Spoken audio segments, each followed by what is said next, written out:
17واں غیبی خبر والا معجزہ آج جو آخری تھا، جس کو میں نے تھوڑا سا ڈیٹیل سے ڈسکس کرنا ہے، وہ صحیح بخاری میں 3617، صحیح مسلم میں 7040 اور مشکات میں 5898۔ یہ بہت کریٹیکل چیز ہے۔ انس بن مالک کہتے ہیں رضی اللہ تعالیٰ عنہ کہ ایک شخص عیسائیوں میں سے مسلمان ہوا اور آپ صلی اللہ علیہ وسلم نے اسے اپنا اسسٹنٹ رکھ لیا، منشی کے طور پر، کاتب وحی رکھ لیا۔ اس نے سورۃ البقرہ اور سورہ آل عمران خود حضور سے پڑھی صلی اللہ علیہ وسلم۔ وہ اتنا امپریس ہوا کہ مسلمان ہوا، پھر آپ کا کاتب وحی بن گیا۔ تو آپ صلی اللہ علیہ وسلم کے لیے وہ وحی لکھا کرتا تھا۔ پھر اس پہ تقدیر غالب آئی، کچھ عرصے بعد وہ شخص مرتد ہو گیا اور کرسچن سے جا ملا، اور وہاں جا کے اس نے کہنا شروع کر دیا کہ محمد صلی اللہ علیہ وسلم تو نعوذ باللہ ان کو تو کچھ پتا نہیں ہے، جو میں لکھ دیتا ہوں نا یہ وہی مسلمان سمجھ رہے ہوتے ہیں۔ وَلِعَاذُ بِاللَّهِ تَعَالَى۔ ظاہر آپ امی تو تھے، اس میں تو کوئی شک نہیں ہے، لیکن آپ صلی اللہ علیہ وسلم جب وہی لکھواتے تھے پھر وہاں سے پڑھواتے تھے، پھر اس کو خود جو ہے وہ اتھینٹیکیٹ کرتے تھے۔ کوئی ایک بندہ تو نہیں ہوتا تھا، پبلکلی ایسا ہوتا تھا۔ اور یہ آپ کا معجزہ تھا، میں نے پچھلی دفعہ اس کو ڈیٹیل سے ڈسکس کیا کہ آپ کا امی ہونا یہ اللہ تعالیٰ کی طرف سے خاص معجزہ ہے، جس کا ذکر قرآن میں بھی موجود ہے، سورۃ العنکبوت میں، کہ اگر اس قرآن کے نزول سے پہلے نہ تو آپ کتاب میں سے کوئی چیز پڑھ سکتے تھے نہ لکھ سکتے تھے، ورنہ کافروں کو شک میں ڈال دیتی کہ یہ کتاب آپ نے خود لکھ لی ہے۔ تو آپ صلی اللہ علیہ وسلم کی شایان شان ہی نہیں تھا، آپ لکھنا پڑھنا نہیں جانتے تھے۔ یہ بہت بڑا معجزہ ہے۔ پھر ایسا کلام لے کے آئے کہ بڑے بڑے شعراء نے اپنے کلام پھاڑ دیے، تو یہ اس کو جسٹیفائی کرتا ہے کہ اس کا سورس ڈیوائن ہے۔ اور پھر آج جس طریقے سے یہ حقیقت کھلی ہے، سنریہم آیاتنا فی الآفاق وفی انفسہم حتی یتبین لہم انہ الحق۔ ان قریب ہم زمین و آسمان میں ان کی جانوں میں ایسی نشانیاں دکھائیں گے، یہ لوگ چیخ اٹھیں گے قرآن اللہ کا کلام ہے۔ آج دیکھ لیں سائنس اپنے عروج پہ ہے، ایک آیت بھی قرآن کی ایسی نہیں ہے جو اسٹیبلش سائنس کے خلاف ہو۔ یہ ہمارا چیلنج ہے۔ اسٹیبلش سائنس کی بات کر رہا ہوں، ہائپوتھیسز کی، تھیوریز کی بات نہیں کر رہا ہوں۔ یہی وجہ ہے کہ لوگ تیزی کے ساتھ مسلمان ہو رہے ہیں۔ باقی مسلمانوں کا کردار اس قابل نہیں کہ لوگ اس سے امپریس ہو کے اسلام کی طرف آ رہے ہیں۔ یہ قرآن ہے جو الحمدللہ اس حوالے سے آپ صلی اللہ علیہ وسلم کا زندہ معجزہ ہے، قیامت تک کے لیے واحد معجزہ ہے دعوی نبوت کے اعتبار سے، الحمدللہ۔ تو اس نے یہ بات کرنی شروع کی کہ جو میں لکھ دیتا ہوں وہی ہوتی ہے۔ اسی دوران وہ مر گیا۔ آپ صلی اللہ علیہ وسلم نے فرمایا کہ زمین اسے قبول نہیں کرے گی۔ اللہ اکبر، بہت بڑی پروفیسی تھی۔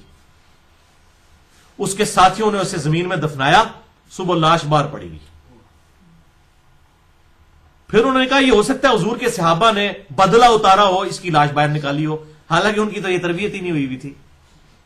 انہوں نے کافی گہری قبر کھودی اور اس کو دوبارہ دفنایا، صبح اٹھے پھر لاش باہر پڑی ہوئی تھی۔ تیسرے دن انہوں نے اتنی گہری قبر کھودی کہ جتنی کھود سکتے، سمجھ لیں پانی نکلنے تک کی، اور اسے دفنا دیا۔ پھر صبح اٹھے پھر لاش باہر پڑی تھی۔ پھر لوگوں کو یقین آ گیا کہ یہ کوئی اللہ تعالیٰ کی طرف سے غیبی معاملہ ہو رہا ہے۔ آپ صلی اللہ علیہ وسلم نے جو فرمایا تھا نا زمین اسے قبول نہیں کرے گی، ظاہر ہے آپ صلی اللہ علیہ وسلم کی نبوت کو اس نے چیلنج کر دیا نا۔ کاتب وحی تھا، کوئی عام کاتب وحی بھی نہیں، جس نے سورہ البقرہ اور سورہ آل عمران آپ صلی اللہ علیہ وسلم نے خود پڑھی ہوئی تھی۔ تو وہ مرتد ہو گیا۔ تو اس حوالے سے میں اب تھوڑی سی ڈیٹیل گفتگو کرنا چاہتا ہوں کہ بھائیو یہ بڑا ڈر جانے کا مقام ہے، ہمیں اللہ تعالیٰ سے دعا کرنی چاہیے۔ اللہ تعالیٰ بڑا بے پرواہ ہے، یعنی کاتب وحی ہونا اگر کوئی ٹائٹل ہے اور اس ٹائٹل سے کوئی فائدہ ہونا ہوتا تو اس شخص کو ہو جاتا، جس کی لاش ہی اٹھا کے بڑے مار دی گئی۔ یعنی اللہ تعالیٰ آپ صلی اللہ علیہ وسلم کی اس خدمت کرنے کی برکت سے اس کو بچا لیتا کہ وہ مرتد نہ ہوتا، یہ غلط حرکتیں نہ کرتا، لیکن ایسا نہیں ہوا۔ اس پہ ایسی تقدیر غالب آئی، جو اس نے برے کام کیے اس کا وہ بال سے چکنا پڑا۔ اس لیے ہمیں اللہ تعالیٰ سے دعا کرنی چاہیے، اللہم من احییتہ منا فاحییہ علی الاسلام ومن توفیتہ منا فتوفہ علی الایمان، آمین۔ اللہم اجرنا من النار، اللہم اجرنا من النار، اللہم اجرنا من النار۔ بھائیو، کاتبین وحی کے اعتبار سے اور قرآن حکیم کی اتھینٹسٹی کے اعتبار سے میں یہاں پر تھوڑی سی ڈیٹیل گفتگو کروں، پھر ہماری یہ گفتگو انشاءاللہ 15-20 منٹ میں کنکلوڈ ہو جائے گی۔ کہ یاد رکھیں کہ قرآن حکیم اپنی حفاظت کے لیے کسی بھی کاتب وحی کا محتاج نہیں ہے. یہ قرآن میں اللہ تعالیٰ نے کیٹاگوریکل مینشن کر دیا ہے. اِنَّا نَحْنُ نَزَّلْنَا الذِّكْرَ وَإِنَّا لَهُ لَحَافِظُونَ. سورۃ الحجر آیت نمبر 9. بے شک اس الذکر یاد دہانی، اللہ کی یاد دلانے والی، تذکیر دلانے والی کتاب کو ہم نے نازل کیا اور ہم ہی اس کی حفاظت کرنے والے ہیں. اللہ تعالیٰ نے اس کی حفاظت کا ذمہ خود اپنے اوپر لیا ہوا ہے. یہ کسی بھی کاتب وحی کے اعتبار سے کسی کی محتاج نہیں ہے یہ کتاب کہ فلاں جو ہے. یہ میں اس لیے بات کر رہا ہوں کہ لوگ جو ہیں وہ بڑا عجیب و غریب اس حوالے سے پراپوگنڈا بھی کرتے رہتے ہیں. تو میں یہ معاملہ کلیئر کر دوں، کافروں کی طرف سے بھی ہوتا ہے اور مسلمانوں کے اعتبار سے بھی ہوتا ہے. یہ کتاب وہ ہے جو بھائیوں تواتر کے ساتھ نقل ہوئی ہے، کسی کاتب وحی کی وجہ سے نہیں. آج بھی جب پرنٹنگ پریس سے قرآن بن کے نکلتا ہے نا، اس کی پروف ریڈنگ کون کرتا ہے؟ حافظ قرآن. دنیا میں اس وقت ملینز کی تعداد میں حافظ قرآن موجود ہیں، لاکھوں میں نہیں، ملینز میں. الحمدللہ ایک محتاط اندازے کے مطابق 1 کروڑ کے قریب موجود ہیں. چلیں یہ کوئی بہت ایگزیجریشن ہوگی، لاکھوں میں تو موجود ہیں. لاکھوں میں تو پاکستان میں آپ کو مل جائیں گے الحمدللہ. تو وہ حافظ قرآن اس کو سرٹیفائی کرتا ہے. آپ دیکھیں اس کے اینڈ پہ لکھا ہوتا ہے ہم نے اس کو حرف بہ حرف پڑھا ہے. کہاں سے دیکھ کے پڑھا ہے؟ جو سینہ بسینہ قرآن ٹرانسفر ہوا ہے تواتر کے ساتھ. اہل سنت کے ہاں، اہل تشیع کے ہاں ایک ہی قرآن ہے. یہ بالکل جھوٹا پراپوگنڈا ہے. کوئی شیعہ کا لادہ قرآن ہے تو مسلمانوں جو سنیوں کا قرآن لادہ ہے، اللہ معافی دے. اتنا بڑا مطلب اللہ تعالیٰ نے حفاظت کا ذمہ لیا ہوا ہے، پھر بھی قرآن 2 ہو گئے ہیں. عقل کو نہیں یاد، کیسے ہو سکتا ہے؟ ایسا نہیں ہے. آپ کبھی خود جا کے کسی شیعہ کی مسجد سے جا کے قرآن کھول کے پڑھا ہم نے کہ یار یہی قرآن ہے یا نہیں؟ یہی قرآن ہے جو یہ سعودی عرب سے بھی چھپ رہا ہے بلو بائنڈنگ کے ساتھ اور ریڈ بائنڈنگ کے ساتھ. یہی قرآن جو ہے وہ شام کے رائٹر طلحہ یاسین کا لکھا ہوا ایران سے بھی چھپ رہا ہے. ایک ہی کاپی رائٹ سے لیے میں دونوں نے، وہی چھپ رہا ہے. ایک ہی قرآن ہے. اس لیے میں نے اس پہ الگ سے گفتگو کی ہے، میں اس طرف نہیں جانا چاہتا ورنہ ڈیٹیل ہو جائے گی. مسئلہ نمبر 115 ہے قرآن کی حفاظت کا معجزہ اور سنی شیعہ کے اختلاف کی حقیقت. اس حوالے سے میں نے گفتگو کر دی ہے. تو یہ معجزہ اس حوالے سے کہ آپ صلی اللہ علیہ وسلم کو بھی کہا گیا کہ آپ نے بھی ٹینشن نہیں لینی کہ قرآن کیسے محفوظ ہوگا. اندازہ کریں.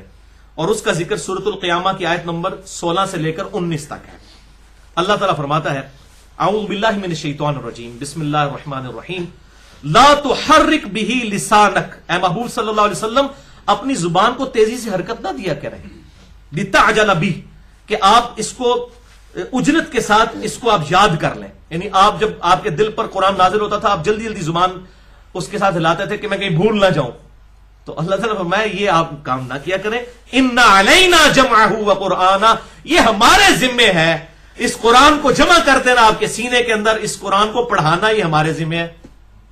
فَإِذَا قَرَأْنَاهُ فَاتَّبِعْ قُرْآنَهُ، جب قرآن آپ پر پڑھا جا رہا ہو ہماری طرف سے جبرائیل علیہ السلام کے ذریعے تو آپ اس قرآن کی پیروی کیا کریں، اس قرات کی پیروی کیا کریں. ثُمَّ عَلَيْنَا بَيَانًا، پھر ہمارے ذمے ہے اس کا بیان بھی کر دینا، یعنی اس کی تشریح بھی احادیث کی شکل میں جو ہوگی یہ بھی اللہ تعالیٰ نے اپنے ذمے لی ہوئی ہے.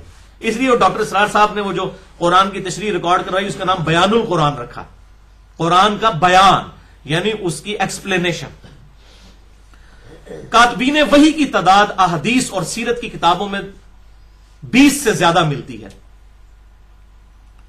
اس میں سے ایک کا تو آپ حال سن چکے، بخاری اور مسلم کی روشنی میں جو میں بتا چکا کہ وہ مرتد ہو گیا تھا. اسی طریقے سے ایک اور کاتب وحی بھی مرتد ہوا. سنن نسائی میں 4072 اور 4074 نمبر حدیث میں عبداللہ بن سعد ابی سرا جو حضرت عثمان کا رشتہ دار تھا، جس میں میں نے پورا لیکچر بھی ریکارڈ کروا دیا مسئلہ نمبر 116B کے عنوان سے. یہ بعد میں پھر اس نے دوبارہ سے اسلام قبول کر لیا اور اسی سے پلی لی ہے پھر ڈاکٹر ذاکر نائک نے بھی کہ اگر کوئی مرتد بھی ہو جائے، اگر وہ توبہ کر لے پھر اس کو قتل نہیں کیا جائے گا، اس کی توبہ ایکسپٹ کر لی جائے گی. آکسفورڈ یونیورسٹی کے لوگوں نے جب ان سے کوشچن کیا کہ جی مرتد کی جو اسلام چھوڑ دے اس کی سزا قتل ہے، تو ان کا نہیں، یہ بھی مثال موجود ہے. اسی سے ہی انہوں نے پلی لی. بہرحال یہ بھی کاتب وحی تھا، مرتد ہو گیا اور پھر دوبارہ اس نے اسلام قبول کیا. اسی طریقے سے ایک تیسرے کاتب وحی بھی ہیں حضرت معاویہ ابن ابی سفیان رضی اللہ تعالی عنہما، جن کا ذکر صحیح مسلم میں اشارتاً ملتا ہے کہ وہ کاتب تھے. وحی کا لفظ موجود نہیں، صرف کاتب کا، خط لکھنے والے. لیکن دلائل النبوہ امام بہقی کی کتاب میں موجود ہے ڈیٹیل کے ساتھ، وہ میں آگے یہ دونوں حدیثیں بیان بھی کر دوں گا. لیکن حیران کن بات یہ ہے کہ سیدنا ابو بکر صدیق مولا ابو بکر علیہ السلام ورضی اللہ تعالی عنہ کے مبارک دور میں جنگ یمامہ جب ہوئی تو صحیح بخاری میں انٹرنیشنل نمبر کے مطابق 4986 نمبر حدیث ہے، مشکات میں 2220 نمبر. سیدنا عمر فاروق رضی اللہ تعالی عنہ و علیہ السلام، مولا عمر علیہ السلام، انہوں نے مشورہ دیا، اے امیر المومنین، صحیح بخاری 4986 مشکات میں 2220، کہ آپ صلی اللہ علیہ وسلم کے مبارک دور میں تو ایک جگہ پہ کمپائلڈ فارم میں نہیں تھا، ویسے آپ نے خود ہی لکھوایا سارا قرآن، لیکن حفاظ موجود تھے، کمپائلڈ فارم میں ایک جگہ دو گتوں کے درمیان موجود نہیں تھا. تو انہوں نے کہا کہ مصحف کو ایک جگہ جمع کر لیا جائے. تو سیدنا ابو بکر صدیق پہلے تو ریلیکٹنٹ تھے، بعد میں انہوں نے آپ کا مشورہ قبول کیا، اور پھر اس کے بعد انہوں نے سیدنا زید ابن ثابت رضی اللہ تعالیٰ عنہ کو بلایا اور ان کی ذمہ داری لگائی، اور دو جملے بولے سیدنا ابو بکر صدیق رضی اللہ تعالیٰ عنہ نے. کہا کہ زید آپ عقل مند نوجوان ہیں، آپ پر کسی قسم کا الزام نہیں ہے، آپ صلی اللہ علیہ وسلم کے لیے آپ وہی لکھا کرتے تھے، لہذا قرآن حکیم کو ایک جگہ کمپائلڈ فارم میں آپ جمع کریں. تو حضرت معاویہ کو تو نہیں بلایا، وہ کاتب وہی تھے، تو ان کو بلایا جاتا، ان کی ذمہ داری یا ان کو ایک کمیٹی بنا دی جاتی، جس طرح یہاں سیاسی کمیٹی بنتی ہے کہ ایک بندہ ادھر سے ڈال لیں، ادھر سے ڈال لیں، ادھر سے ڈال لیں.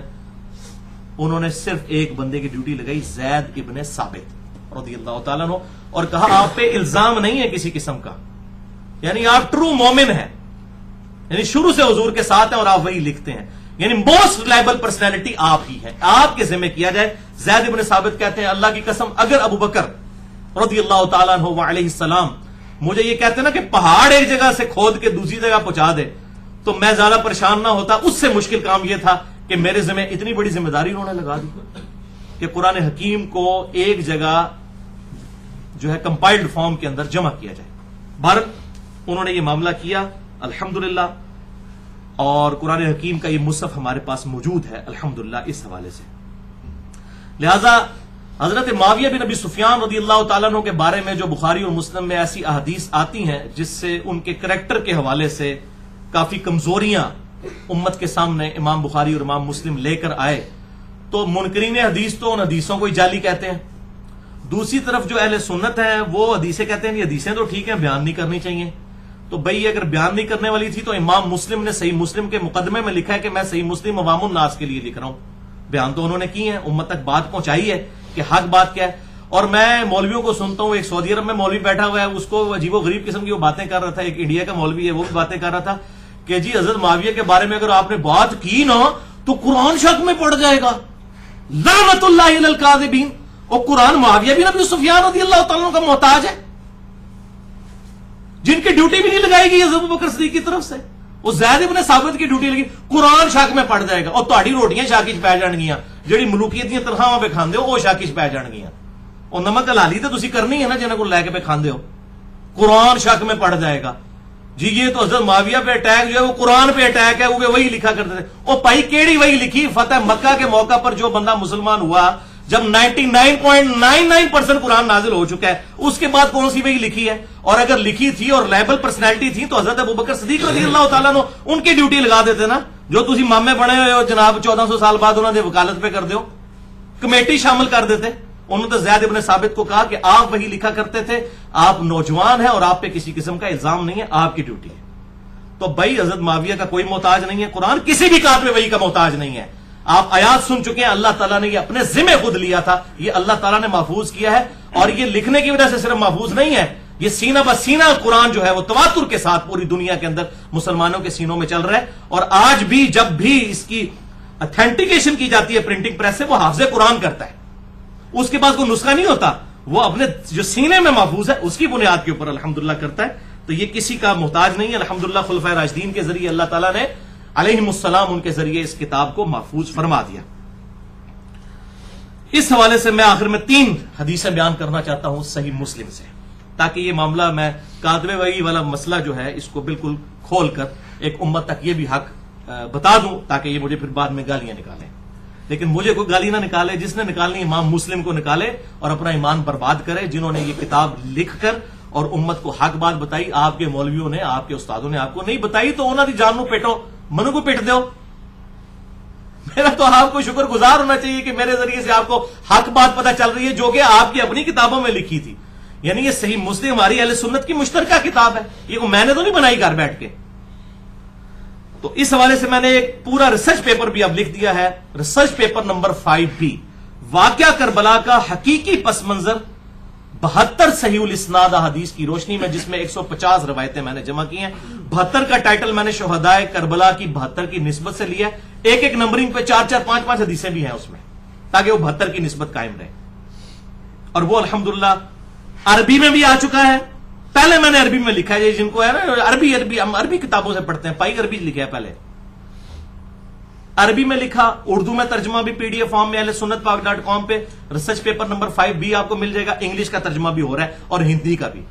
اردو کو تو اڈل کر دی کی ہے پبلک تو ساری زبانوں میں انٹرنیشنل پمفلٹ الحمدللہ. اس حوالے سے آپ اہل سنت پاک.com سے اس کو ڈاؤن لوڈ کر سکتے ہیں. اس میں بھی میں نے یہ حدیثیں اس میں یہ ڈال دی ہیں. 27 نمبر اس میں جو نمبر آتا ہے اس کے اندر یہ حدیثیں موجود ہیں. پہلی حدیث صحیح مسلم کی انٹرنیشنل نمبر کے مطابق 6409 صحیح مسلم میں ابو سفیان والے چیپٹر کے اندر، اور ہمارے ریسرچ پیپر نمبر 5B میں 27 نمبر پر ہے. یہ عبداللہ بن عباس رضی اللہ تعالیٰ عنہ کہتے ہیں کہ ابو سفیان جب فتح مکہ پہ مسلمان ہوا تو مسلمان نہ تو ابو سفیان کے ساتھ بیٹھتے تھے اور نہ اچھی نگاہ سے اس کی طرف دیکھتے تھے. تو یہ حضور کی خدمت میں حاضر ہوئے اور کہا یا رسول اللہ صلی اللہ علیہ وسلم، نہ تو مسلمان میرے پاس بیٹھتے ہیں نہ مجھے کوئی اچھے طریقے سے دیکھتے ہیں. ظاہر ہے پوری زندگی حضور کے ساتھ دشمنی کی، لڑائیاں کرتا رہا. اب ابو جہل تو بدر میں مارا گیا تھا، اس کے بعد ساری جنگیں ابو سفیان نے لڑی ہیں. تو ایک کوئی سوئچ تو نہیں مسلمانوں کے دلوں میں آن ہو جانا تھا کہ ہاں جی آج تو بعد بھائی 180 ڈگری ہو جائے گا کام. مسلمانوں کو قلق تو تھا، تو مسلمان اس کو کوئی اچھا نہیں سمجھتے تھے، بس صرف کلمے کے احترام تک تھی بات. تو انہوں نے آ کے حضور صلی اللہ علیہ وسلم سے کچھ ڈیمانڈز کی کہ اس طریقے سے مسلمانوں کے دلوں میں میرے لیے محبت آ سکتی ہے. اس میں سے ایک ڈیمانڈ یہ تھی کہ میرے بیٹے معاویہ کو اپنا منشی رکھ لیں. یہ کاتب وحی کہتے ہیں، انج رکھایا گیا جی کاتب وحی، منشی رکھ لیں، آپ کے لیے کتابت کر دے گا، یہ لکھنا پڑھنا جانتا ہے. تو آپ صلی اللہ علیہ وسلم نے ان کی وہ بات مان لی، باقی باتیں بھی مان لی. اور راوی کہتے ہیں صحیح مسلم کے کہ نبی صلی اللہ علیہ وسلم کی یہ مبارک عادت تھی کہ آپ کبھی کسی کو نہ نہیں کیا کرتے تھے.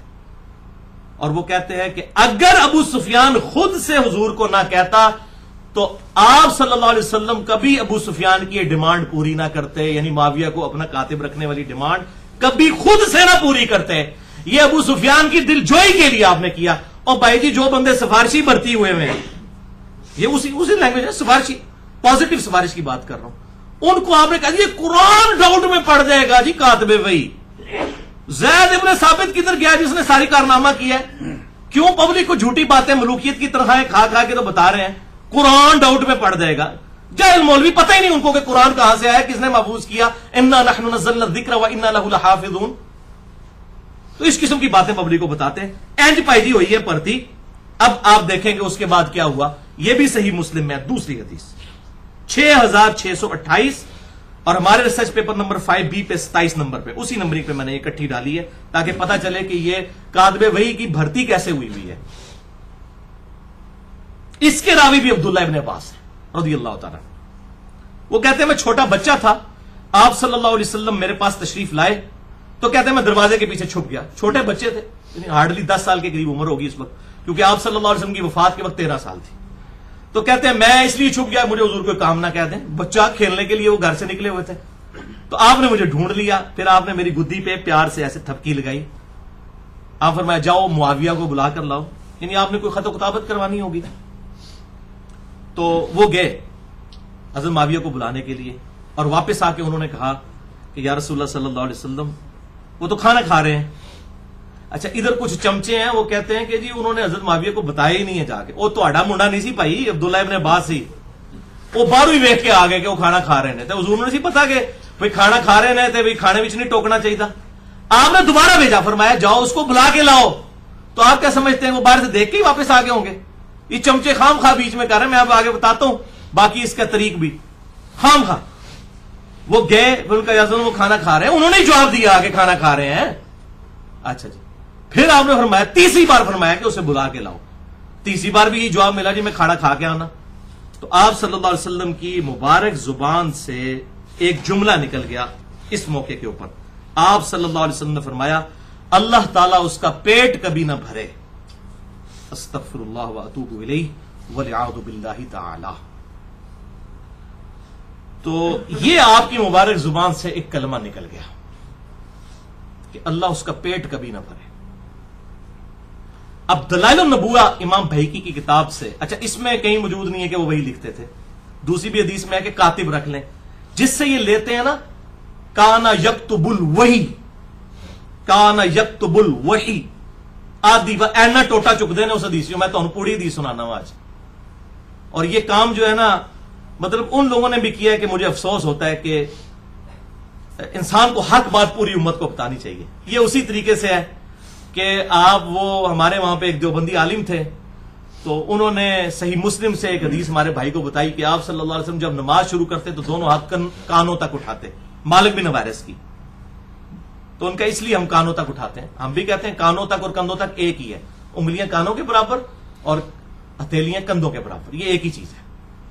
میرا پورا لیکچر ہے مسئلہ نمبر 70 بی, رفع الیدین سے متعلق فرقہ وارانہ نظریات کا تحقیقی جائزہ.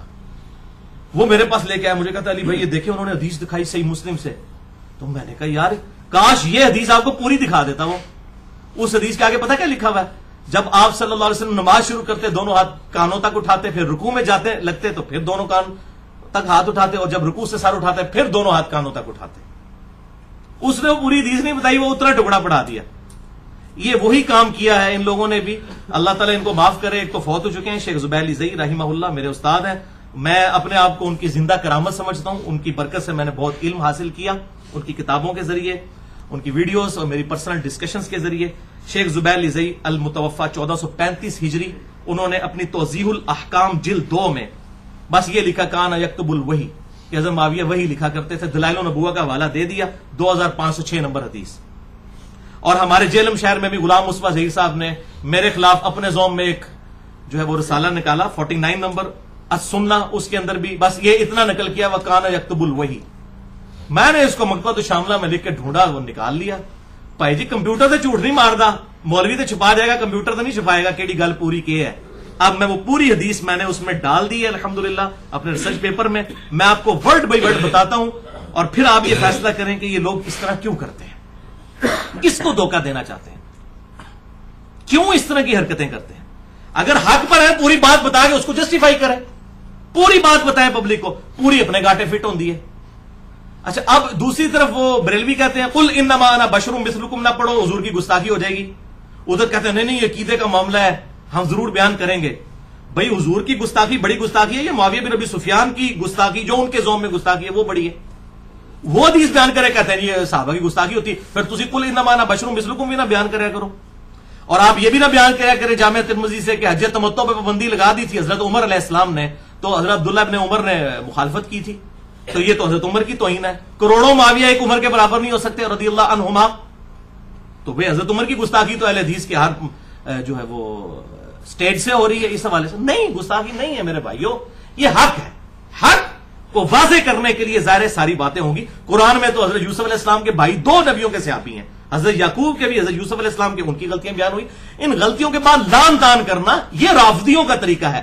اہل سنت کا طریقہ یہ کہ وہ حق بیان کرتے ہیں اور اللہ تعالیٰ کی لعنت کے مستحق نہیں ہو جاتے. سورۃ البقرہ کے تحت کہ جو حق چھپاتا ہے اس پہ اللہ کی لعنت اور تمام لعنت کرنے والوں کی لعنت, وہ لعنت سے بچتے ہیں. وہ لعنتی لوگ نہیں ہوتے.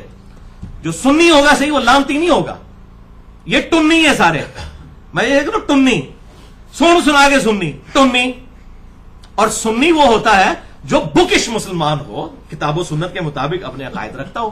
تو اب میں آپ کو بتا دیتا ہوں اس کے اندر پوری حدیث دلائل النبوہ 2506 نمبر. انہوں نے تو صرف لکھا وکانا یکتب الوحی, وہ وہی لکھا کرتے تھے. اے دسنا جناب کی لکھتے سر. دلائل النبوہ امام بہیقی کی کتاب میں آتا ہے, عبداللہ ابن عباس بیان کرتے ہیں کہ میں بچوں کے ساتھ کھیل رہا تھا, رسول اللہ صلی اللہ علیہ وسلم تشریف لائے تو مجھے یہ خیال گزرا کہ آپ میرے لیے ہی آئے ہیں, چنانچہ میں چھپ گیا, مگر آپ صلی اللہ علیہ وسلم نے مجھے ڈھونڈ نکالا.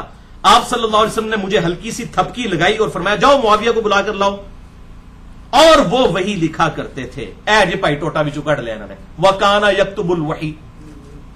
میں گیا اور انہیں پیغام دیا، یہ الفاظ موجود ہیں دلائل النبوہ میں نے پیغام دیا حضرت معاویہ کو کہ آپ کو حضور بلا رہے ہیں. کہنا جی ہو جائے باہروں ہی ہو کے آگے کھانا ویکتے، اور چمچوں کو صاحب نہ کام کرو، کوئی کام ایسا کرو جڑا کدھر جچدا بھی ہوگا. جھوٹتا کوڑتے نہ مارو، سچی گل دسو.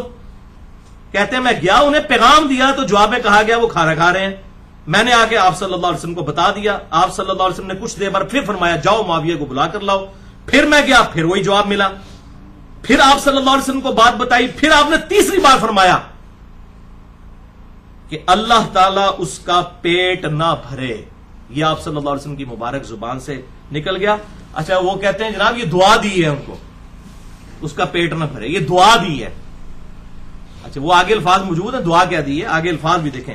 اسی حدیث کے راوی سیدنا ابو حمزہ فرماتے ہیں کہ پھر حضرت معاویہ کا پیٹ پوری زندگی کبھی نہیں بھر سکا. انہوں نے دعا نہیں لکھا، انہوں نے کہا انہوں نے ٹیڈ نہیں پھر کدے پڑیا. یعنی وہ دنیا داری والا معاملہ ان کے اوپر غالب ہو گیا. مراد یہ وہ راوی حدیث کا کہنا کہتے ہیں نا، حدیث کا راوی فارم جانتا ہے. اے راوی ابو حمزہ نے لکھ دیا. اور امام بہقی ساتھ کیا لکھتے ہیں، راوی کے یہ الفاظ اس بات کی دلیل ہے کہ رسول اللہ صلی اللہ علیہ وسلم کی دعا قبول بھی ہو گئی کہ ان کا پیٹ نہیں کبھی بھرا. اے پوری گال سیجے وَكَانَ يَكْتُبُ الْوَحِي. دیکھیں کس پبلک کو آپ دھوکہ دے رہے ہیں بھائی. اب انٹرنیٹ کا دور ہے، ہر چیز پبلک کے ہاتھ میں آ چکی ہے. آپ بےمانیاں کریں گے پکڑے جائیں گے، بے عزت ہوں گے. اور یہی وجہ ہے کہ جب ہمارے لیکچر لوگ سنتے ہیں وہ اپنے علماء سے جا کے لڑتے ہیں، وہ کہتے ہیں تو کیا کس نے دی تجھے گل سنو، بجائے یہ کہ کوئی جواب دے. جواب تو ہوتا نہیں ہے. تو وہی بات ہے کہ جناب وہ اب بات سنے ہی نہ، تو انہوں کیا کہ بخاری مسلم نماز کا طریقہ پڑھو رفع الیدین نال، اور تے کرنا پہ جائے گا. تو بھائی بخاری اور مسلم صرف رفع الیدین کے لیے نہیں ہے، یہ پوری کی پوری ماننا ہے نا. یہ یہودیوں والا کام تو نہ کریں. افتؤمنون ببعض الکتاب وتکفرون ببعض. کتاب کے کچھ حصے کو مانتے ہو، کچھ کو چھوڑ دیتے ہو. اسی کی تو ذلت خواری پھر کاٹ رہے ہو. حق بات قبول کرو، جو جھوٹی بات ہے کوئی غلط بات ہے تو ہمیں بتاؤ کہ یہ بات اس طریقے سے ہے، وہ بات جو ہے وہ اس طریقے سے سامنے آ جائے گی. لیکن اس طریقے سے جھوٹا پراپوگنڈا کرنا، دشمنیاں کرنا، یہ بات کوئی غلط ہے اور آج کی پبلک نہیں آپ کو قبول کرے گی. یہی وجہ ہے کہ آپ کی روٹی روزی بند ہو گئی ہے. تو پائی اسی روٹی تے لت مار چڑی ہے تو سائیں ساڑھے خلاف ہو گئے نے. پھر تو اب جسے شوق ہو ریسرچ پیپر نمبر 5 بھی اور میرا لیکچر مسئلہ نمبر 101 ضرور سنیں. خلافت و ملوکیت، صحیح مسئلہ خروج اور فکر حسین حق پرستی کی علامت ہے. مسئلہ نمبر 101 اہل سنت پاک.com پر. الحمدللہ. بہرحال جہاں تک حضرت معاویہ بن ابی سفیان رضی اللہ تعالیٰ عنہ کی یہ فضیلت ہے جس کو ہم میں سے کوئی بھی نہیں پہنچ سکتا کہ وہ صحابی ہے، اس میں کوئی شک نہیں ہے. یہ فضیلت ہے اور یہی ایک فضیلت ہے جو ثابت ہے کہ آپ صحابی ہیں. That's all. اور یہ میں اپنی طرف سے بات نہیں کر رہا ہوں کہ ان کی صرف یہی فضیلت ثابت ہے. اب میں آپ کو بتانے لگا ہوں پوری دنیا کے اندر صحیح بخاری کی جو نمبر 1 شرح لکھی گئی ہے وہ فتح الباری ہے. امام ابن حجر اسقلانی رحمہ اللہ، المتوفا 852 ہجری، جسے اہل سنت کہلوانے والے سارے گروہ، بریلوی، دیوبندی، اہل حدیث، اسی طریقے سے حنفی، شافعی، مالکی، حنبلی، سب کے سب کہتے ہیں جی فتح الباری جو ہے اور امام ابن حجر اسقلانی وہ اتھینٹک شرح ہے صحیح بخاری کی. اس اتھینٹک کی جو میں ورڈ بائی ورڈ پڑھنے لگا ہوں تاکہ آپ کو معاملہ پتا چل جائے کہ ابن حجر اسقلانی نے اس حوالے سے ٹروتھ کیا ریویل کیا ہے. مناقب صحابہ والا جو چیپٹر ہے صحیح بخاری میں، اس میں جب حضرت معاویہ رضی اللہ تعالیٰ عنہ کا ذکر آتا ہے تو 3 حدیثیں انہوں نے جمع کی ہیں صرف امام بخاری نے ان کے فضائل میں. اور اس کی ہیڈنگ فضائل معاویہ نہیں رکھی بلکہ رکھا ذکر معاویہ، ذکر معاویہ، معاویہ کا تذکرہ. اب یہ باب کا نام ذکر معاویہ جو رکھا گیا، اس پہ کامنٹس کر رہے ہیں امام ابن حجر اسقلانی. یہ میرے کامنٹس نہیں، کسی شیعہ کے نہیں، کسی ناظمی کے نہیں، کسی رافضی کے نہیں، یہ ایک سنیوں کے امام کے کامنٹس ہیں. امام ابن حجر اسقلانی المتوفا 852 ہجری، ان کے کامنٹس میں ورڈ بائی ورڈ یہ جو بعد میں قسطنطینیہ والی بشارت اٹھا لیتے ہیں، کبھی سمندری جہاد والی بشارت اٹھا لیتے ہیں بخاری میں سے اور فٹ کرنا شروع کر دیتے ہیں کبھی کس پہ کبھی کس پہ. تو اگر امام بخاری نے سمندری جہاد والی حدیث سے یہی مطلب لیا ہوتا تو ذکر معاویہ چیپٹر میں ڈال کے تو فضیلت لکھتے نا کہ جنت کی بشارت فٹ ہو گئی ہے. ہم نہیں کہتے کسی کو دوست کی ہے جنتی کہیں، لیکن جو بات بنتی ہے امام بخاری سے فرشتیاں نہیں پتا، تو 1400 سال بعد پتا لگی کہ بخاری میں یہ حدیث ہے سمندری میں آپ کو جنت کی بشارت ابھی دلوا دیتا ہوں. صحیح مسلم میں حدیث ہے انٹرنیشنل نمبر کے مطابق 553 نمبر کہ جس شخص نے پورے خشوع وضو کے ساتھ وضو کیا اور اس کے بعد 2 رکعتیں پڑھ لیں تحیت الوضو کی توجہ کے ساتھ, اس پہ جنت واجب ہو جائے گی. لو ہاں, کوئی قسطنطنیہ کوئی سمندری جہاد کی ضرورت نہیں تانوں, اس بعد جو مرضی کرتے رہو. اس طرح نہیں ہوتا, اور نہ امام بخاری نے اس کو اس چیپٹر میں ڈالا ہے. اب میں زیادہ ڈیٹیل میں نہیں جانا چاہتا, عقل مندوں کے لیے اتنا ہی اشارہ کافی ہے. امام ابن حجر اسقلانی کے کامنٹس صحیح بخاری فتح الباری میں اس باب ذکر معاویہ والی جو حدیث آئی ہے 3766 نمبر صحیح بخاری میں 3766, اس کے تحت ابن حجر اسقلانی کے کامنٹ سنے تو گالاں کٹ رہی ہیں تے ابن حجر نو کڈو, منو نہ کڈنا, میرا کوئی قصور نہیں ہے. چور نہ مارو, چور دی ماں نو مارو.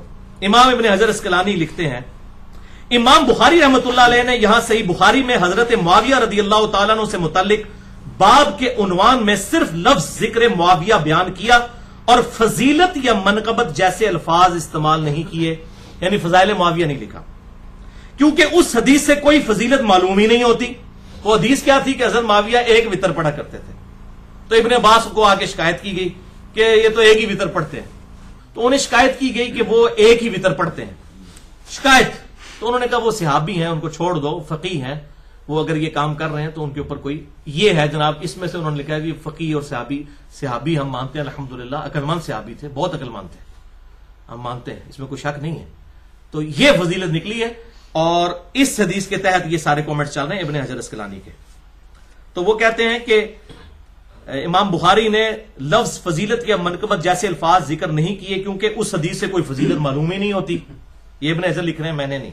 البتہ ابن عباس کا حضرت معاویہ کے لیے فقیہ اور صحابیت کا بیان کرنا بطور فضیلت کافی ہے. تاہم امام ابن ابی عاصم رحمہ اللہ نے حضرت معاویہ کے مناقب میں ایک رسالہ لکھا ہے. اسی طرح کا کام ابو عمر غلام نے بھی کیا اور ابو بکر نقاش نے بھی کیا, اور امام ابن جوزی المتوفا 597 ہجری جنہوں نے جزید کے خلاف کتاب بھی لکھی ہے, محدث ابن جوزی, انہوں نے من گھڑت احادیث کی نشاندہی کرنے والی ان کی مشہور کتاب الموضوعات میں بھی کچھ روایتیں ذکر کی ہیں. کتنے کتنی نے الموضوعات, یہ انگوٹھے چومنے والی حدیث بھی الموضوعات میں ہے. وہ ہم بریلویوں سے والا مانے, وہ کہتے ہیں موضوعات شریف, موضوع کہتے ہیں گھڑی ہوئی حدیث. اے بھی یہ حضرت معاویہ دی بڑی فضیلتاں آئی ہیں, موضوعات شریف اس نے گھڑی ہوئی حدیثیں. یہ ابن جوزی لکھتے ہیں موضوعات شریف, یہ موضوعات بھی شریف ہو گیا. میں بھی کچھ روایتیں ذکر کر کے امام اسحاق بن راہوے المتوفا 238 ہجری جو امام بخاری کے استاد ہیں, ان کا قول ابن جوزی نے نقل کیا کہ حضرت معاویہ کی فضیلت میں صحابیت کے سوا کوئی بھی چیز ثابت نہیں ہے. امام ابن حجر اسقلانی مزید لکھتے ہیں یہی وجہ ہے کہ امام بخاری نے بھی اپنے استاد امام اسحاق بن راہوے المتوفا 238 ہجری پر ہی اعتماد کیا ہے اور حضرت معاویہ کے ذکر میں لفظ فضیلت یا منقبت استعمال کرنے سے گریز کیا. تاہم اپنی گہری نظر سے ایسا استنباط فرمایا, یعنی حضرت معاویہ کو صحابی ثابت کیا کہ جس سے روافظ کی بھی سرکوبی ہو جائے. یہ مردود جو رافضی کہتے ہیں کہ نعوذ باللہ وہ منافق تھے یا کافر تھے, حضرت معاویہ بن ابی سفیان رضی اللہ تعالیٰ عنہ, ان کا بھی رد کیا انہوں نے تاکہ یہ ثابت ہو جائے کہ وہ صحابی تھے, انہوں نے کلمہ پڑھا تھا, مسلمان ہوئے تھے. اور امام نسائی المتوفا 303 ہجری کا واقعہ اس بارے میں مشہور ہے.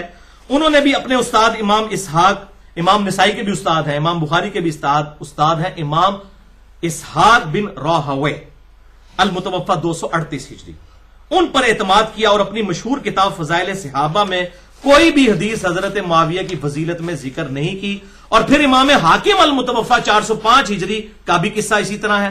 امام ابن جوزی المتوفا 597 ہجری نے عبداللہ بن احمد سے ان کے والد امام احمد بن حنبل کا مکالمہ بھی نقل کیا ہے, جو انہوں نے اپنے والد احمد بن حنبل سے پوچھا. یہ ہے بڑی کریٹیکل بات جو امام ابن جوزی المتوفا 597 ہجری نے نقل کی ہے.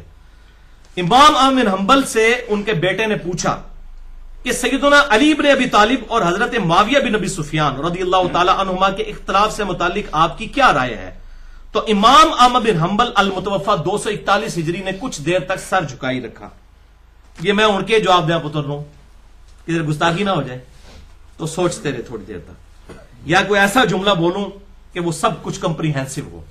تھوڑی دیر بعد انہوں نے سر اٹھا کر کہا, میرے بیٹے خوب سمجھ لے, سیدنا علی بن ابی طالب کے دشمن بہت زیادہ تھے,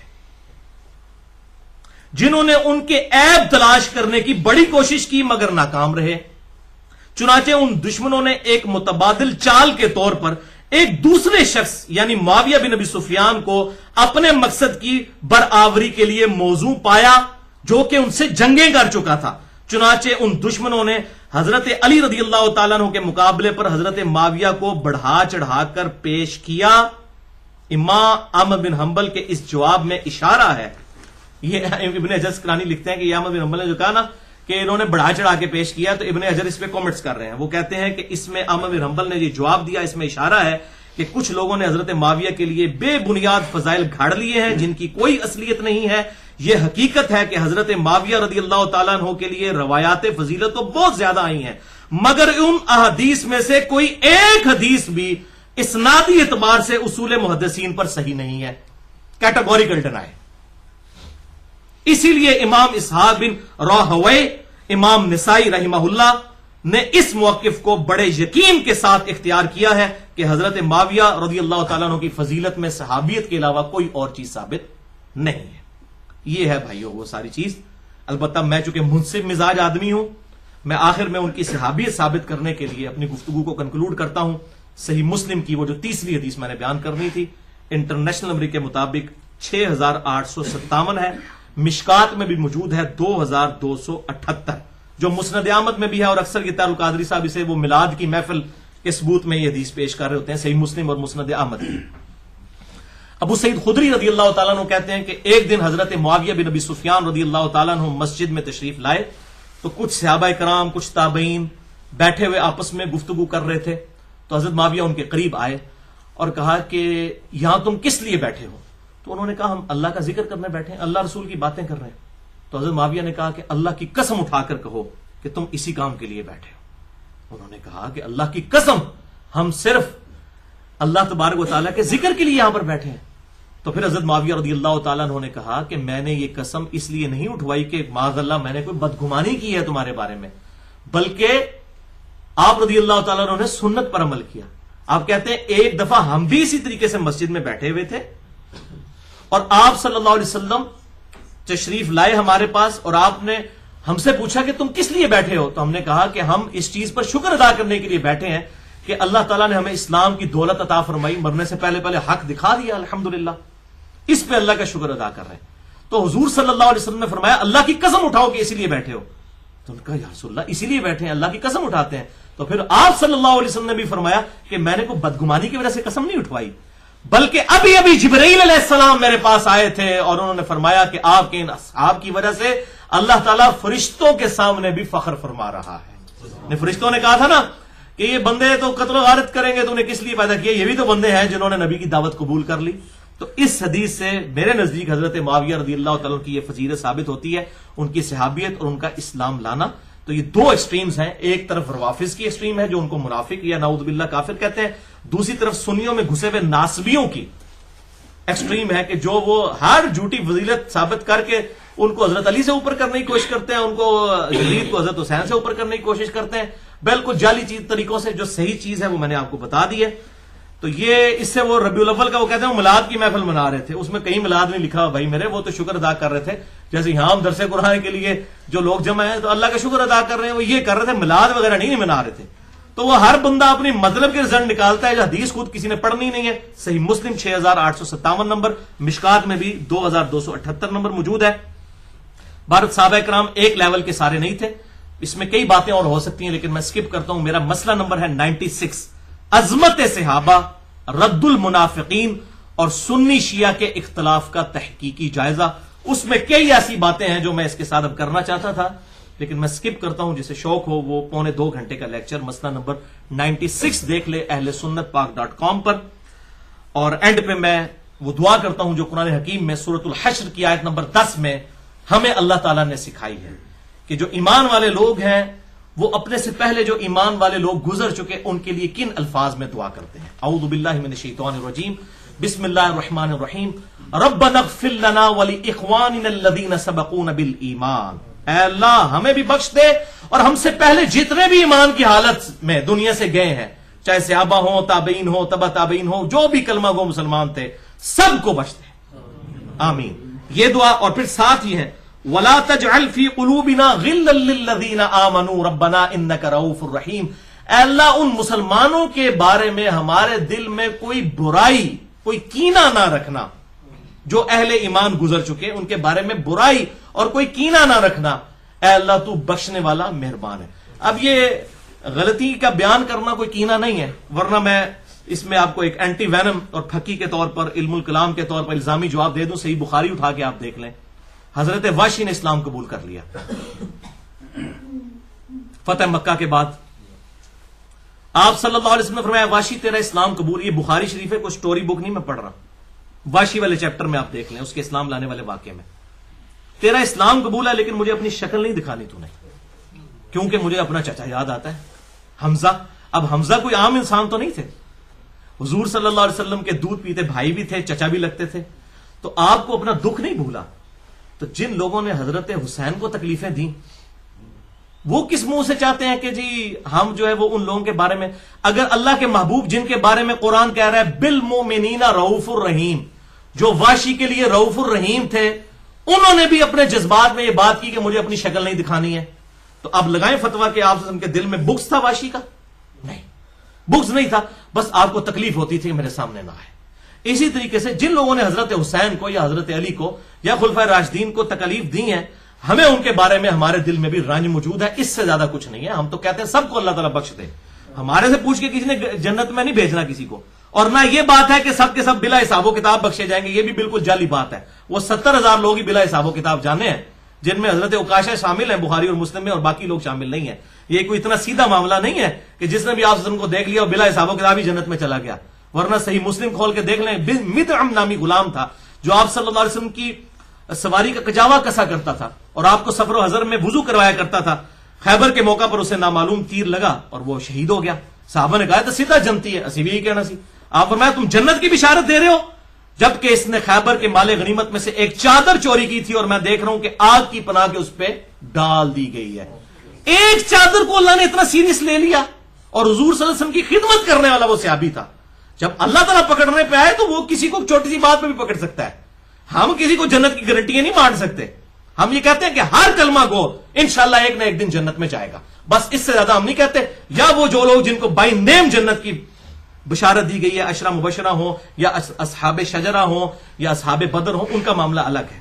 باقی بڑا سینسٹیو ایشو ہے، اتنا سیدھا معاملہ نہیں ہے، اسی لیے میں نے آپ کو لیکچر کا حوالہ دے دیا۔ میں نے کہا کچھ باتیں میں نہیں اب کرنا چاہتا ورنہ ٹائم بہت لگ جائے گا۔ مسئلہ نمبر 96، عظمت صحابہ، رد المنافقین اور سنی شیعہ کے اختلاف کا تحقیقی جائزہ، اہل سنت پاک .com پر۔ اللہ تعالیٰ سے دعا ہے جو حق بات میں نے کہی اللہ تعالیٰ ہمارے دلوں میں راسخ فرمائے، اگر جذبات میں میرے منہ سے کوئی غلط بات نکل گئی تو اللہ تعالیٰ ہمارے دلوں سے معاف کر دے، ہمیں کتاب و سنت کی تعلیمات پر عمل کرتے ہوئے، اجماع کو حجت مانتے ہوئے دوسرے بھائیوں تک پہنچانے کی توفیق عطا فرمائے۔ سبحانک اللہم و بحمدک، اشہد ان لا الہ الا انت، استغفرک و اتوب الیک، وما علینا الا البلاغ المبین۔